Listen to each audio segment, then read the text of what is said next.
10 जुलाई 2025 की सुबह थी। गुरुग्राम के सुशांत लोकटो के सेक्टर 57 में एक आम सी दिखने वाली बिल्डिंग के फ्लैट में 25 साल की राधिका यादव अपनी मां के लिए नाश्ता तैयार कर रही थी। रसोई में हल्की धूप आ रही थी और घर में रोज की तरह शांति का माहौल था। राधिका की मां किसी काम में व्यस्त थीं और वह खुद सुबह के कामों को निपटा रही थी, लेकिन यह शांति कुछ ही पलों में ऐसी चीख में बदलने वाली थी जो अब पूरे देश में गूंज रही है। राधिका हरियाणा की एक होनहार टेनिस खिलाड़ी अब एक कोच के रूप में बच्चों को ट्रेनिंग दे रही थी।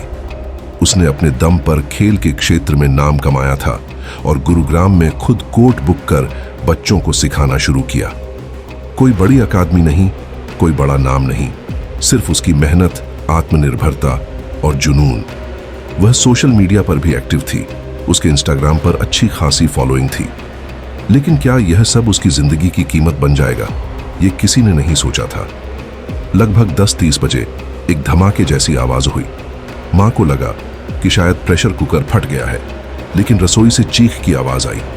जब तक परिवार कुछ समझ पाता, दीपक यादव, राधिका के पिता, ने अपनी लाइसेंस शुदा 32 बोर की रिवॉल्वर से राधिका पर एक के बाद एक 5 गोलियां चला दी थीं। 3 गोलियां उसकी पीठ में लगीं, एक उसकी छाती और कंधे में। 5वीं गोली दीवार में धंस गई या चूक गई।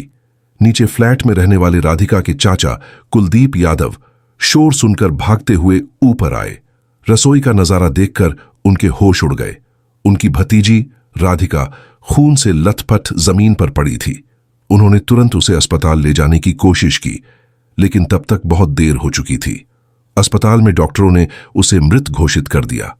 पुलिस मौके पर पहुंची और दीपक यादव को बिना किसी विरोध के गिरफ्तार कर लिया गया। उन्होंने खुलकर कबूल किया, मैंने कन्यावध किया है, मुझे फांसी होनी चाहिए। यह सिर्फ एक अपराध नहीं था, यह एक बाप की उस सोच का ऐलान था जिसमें बेटी की आजादी को गुनाह माना जाता है। पुलिस ने मौके से हथियार और 4 खाली कारतूस बरामद किए। केस को ओपन एंड शट बताया गया और चार्जशीट तैयार की जा रही है, लेकिन इस क्रूरता के पीछे एक बहुत गहरी पृष्ठभूमि थी। राधिका की दोस्तें, खासकर हिमांशिका सिंह राजपूत, बताती हैं कि दीपक यादव एक कंट्रोल फ्रीक थे। वह अपनी बेटी को शॉर्ट्स पहनने से रोकते, लड़कों से बात करने पर नाराज होते और वीडियो कॉल्स में उसकी हर हरकत पर नजर रखते थे। यहां तक कि जब राधिका ट्रेनिंग दे रही होती, तब भी उसकी गतिविधियों पर नजर रखने की कोशिश करते। सोशल मीडिया पर उसकी मौजूदगी उन्हें खटकती थी और उसकी रील्स पर आने वाले कमेंट्स उन्हें बेइज्जती लगते थे।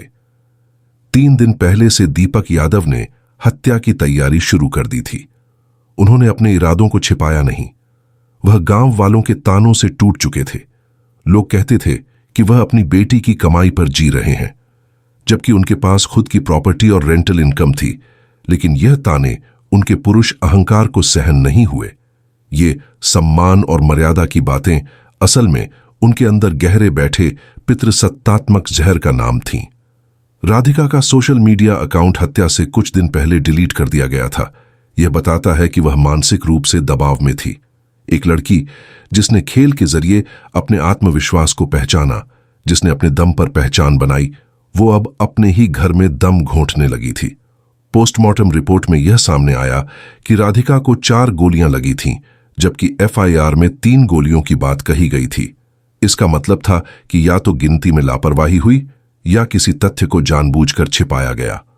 पुलिस ने उसका मोबाइल फोन भी हरियाणा आईटी डिपार्टमेंट को भेजा ताकि यह देखा जा सके कि उसके डिजिटल जीवन में कौन से ऐसे संकेत थे जो इस अपराध की ओर इशारा करते हैं। राधिका यादव की हत्या को सिर्फ एक पारिवारिक हत्या कह देना सच्चाई से मुंह मोड़ना होगा।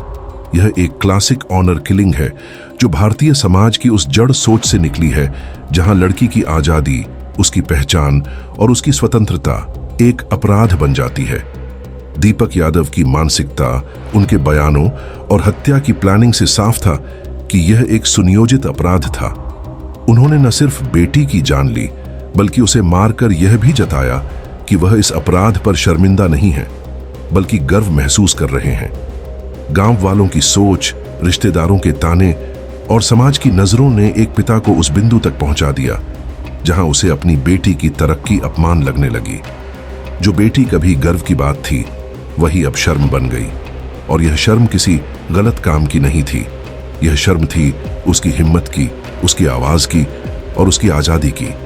सोशल मीडिया पर राधिका की मौजूदगी भी उसकी हत्या का एक कारण बना।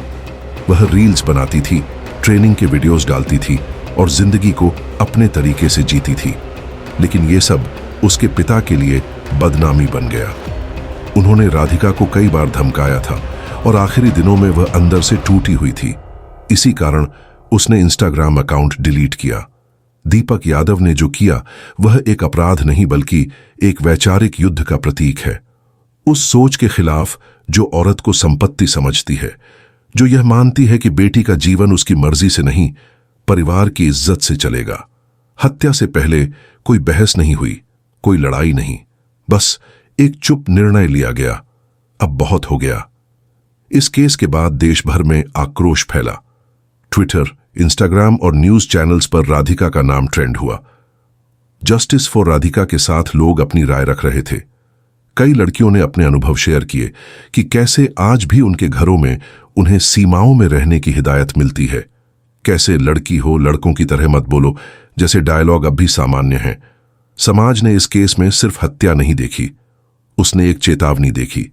यह केस बताता है कि अगर हम घरों में संवाद नहीं करेंगे, अगर बेटियों को खुलकर जीने नहीं देंगे, तो वो दिन दूर नहीं जब हमारे अपने ही घर क्राइम सीन बन जाएंगे।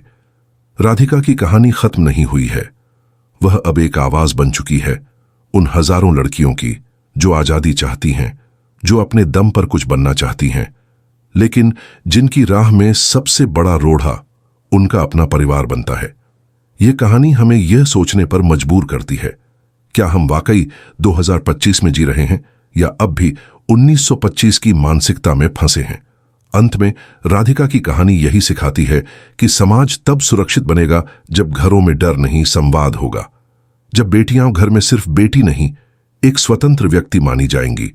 जब इज्जत की परिभाषा उसके कपड़ों या सोशल मीडिया से नहीं, उसके इंसानियत और आत्मनिर्भरता से तय होगी।